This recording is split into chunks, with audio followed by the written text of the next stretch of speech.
சுமார் 8 கிலோ எடையுள்ள ஐஸ் எனப்படும் மெத்தபெட்டமின் என்று அரசால் தடை செய்யப்பட்ட உடலுக்கு தீங்கு விளைவிக்கக்கூடிய போதைப் பொருள் இலங்கைக்கு கடத்துவதற்காக இருசக்கர வாகனத்தில் கொண்டு சென்ற கணவன் மனைவி கைது.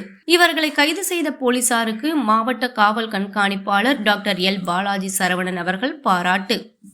தமிழ்நாடு காவல்துறை இயக்குனர் மற்றும் கூடுதல் இயக்குனர் அவர்கள் உத்தரவுப்படி தூத்துக்குடி மதுவிலக்கு பிரிவு காவல் ஆய்வாளர் மேகா தலைமையில் சார்பு ஆய்வாளர் ரவிக்குமார் மற்றும் காவலர்கள் தூத்துக்குடி தென்பாகம் காவல் நிலைய எல்லைக்குட்பட்ட தூத்துக்குடி திருச்செந்தூர் ரோட்டில் சத்யா நகர் பாலத்தின் மேற்புறத்தில் வாகன தணிக்கை செய்து கொண்டிருந்த போது இருசக்கர வாகனத்தில் வந்த தூத்துக்குடி இனிகோ நகரை சேர்ந்த தாமஸ் மகன் நிர்மல்ராஜ் மற்றும் அவரது மனைவி ஷிஃபானி ஆகியோரை சட்டப்படி சோதனை செய்த போது அவர்களது இருசக்கர வாகனத்தில் ஒரு அரிசி பையில் 5 சில்வர் நிற பேக்கிங் கவர் மற்றும் 3 வெள்ளை நிற பாலித்தீன் கவரில் 7 கிலோ 900 கிராம் ஐஸ் எனப்படும் மெத்தபெட்டமின் என்று அரசால் தடை செய்யப்பட்ட உடலுக்கு தீங்கு விளைவிக்கக்கூடிய போதைப்பொருள் இருப்பது தெரிய வந்தது.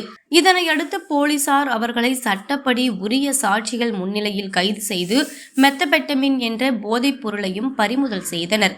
மேலும் அவற்றை கொண்டு செல்வதற்காக பயன்படுத்தப்பட்ட இருசக்கர வாகனம் மற்றும் 3 செல்போன்களையும் பறிமுதல் செய்து விசாரணை மேற்கொண்டு வருகின்றனர். முதற்கட்ட விசாரணையில் மெத்தபெட்டமின் இலங்கைக்கு கடத்த இருந்ததாக தெரிய வந்துள்ளது.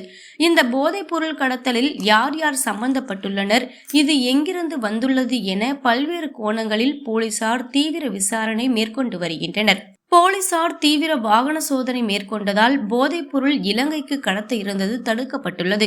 இந்த எதிரிகளை கைது செய்து போதைப் பொருளை பறிமுதல் செய்த தூத்துக்குடி மதுவிலக்கு பிரிவு போலீசாரை மாவட்ட காவல் கண்காணிப்பாளர் அவர்கள் வெகுவாக பாராட்டினார்.